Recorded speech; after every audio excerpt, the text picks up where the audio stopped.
Hello everyone, আবার আমার চ্যানেলে স্বাগত। তোমরা দেখতে পাচ্ছ আমি এখানে অলরেডি পুরোভাবে সব জায়গায় কাঠামোটা রেডি করেছি।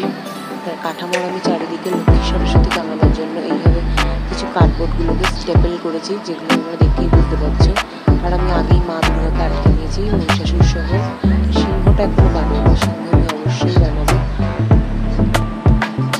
এই যেগুলো দেখতে পাচ্ছ আমি প্রত্যেকটাতে লক্ষ্মী, সরস্বতী, কার্তিক গণেশকে তোমরা দেখাই।